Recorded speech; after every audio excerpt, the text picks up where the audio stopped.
ஆரி ஒர்க்கில் silk thread use பண்ணும்போது நூல் வந்து பிரிஞ்சிட்டு வரும். நம்ம மேலே ஊசியில் எடுக்கும்போது ஒரு நூல் தான் மேலே வரும். அப்படி இல்லைன்னா நூல் வந்து அடிக்கடி கட் ஆகும். இந்த மாதிரி ப்ராப்ளம்ஸ்லாம் நிறையா வரும்.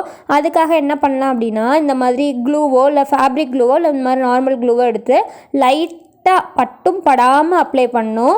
அப்படி அப்ளை பண்ணிவிட்டு நம்ம வந்து யூஸ் பண்ணும்போது நூல் வந்து எப்படி சில்க் த்ரெட் வந்து மிஷின் த்ரெட் மாதிரி நல்லா வந்து டைட் ஆகிடும். அப்படி யூஸ் பண்ணிங்க அப்படின்னா ஓகே தான், ஆனால் நமக்கு மேலே இழுக்கும்போது நூல் வந்து ரொம்ப கஷ்டமாக இருக்கும். எல்லோரும் இந்த மாதிரி ட்ரிக் சொல்லுவாங்க, ஆனால் அது இழுக்கும்போது வந்து கஷ்டமாக இருக்கும். அதுக்கு என்ன பண்ணலான்னா, இந்த மாதிரி வேஸ்லின் டப்பா எல்லார் வீட்லேயும் இருக்கும்ல, ஏதாவது மாய்ஸ்சரைசர் எடுத்து அதை க்ளூ அப்ளை பண்ண நூலுக்கு மேலே இந்த மாதிரி அப்ளை பண்ணிவிட்டு நம்ம போடலாம். அதுவும் ஈஸியாக தான் இருக்கும். அப்படி இல்லைன்னா நம்ம ஸ்டார்டிங்கில் ப்ராக்டிஸ் பண்ணும்போதே நூலை நீங்கள் இது மாதிரி ட்விஸ்ட் பண்ணி நார்மலாக போடுற மாதிரியே ப்ராக்டிஸ் பண்ணுங்கள். இந்த மாதிரி டெக்னிக்லாம் யூஸ் பண்ணாமல் நம்ம ஸ்டார்டிங்கில் என்ன ப்ராக்டிஸ் பண்ணுறோமோ அதான் வந்து கடைசி வரைக்குமே வரும்.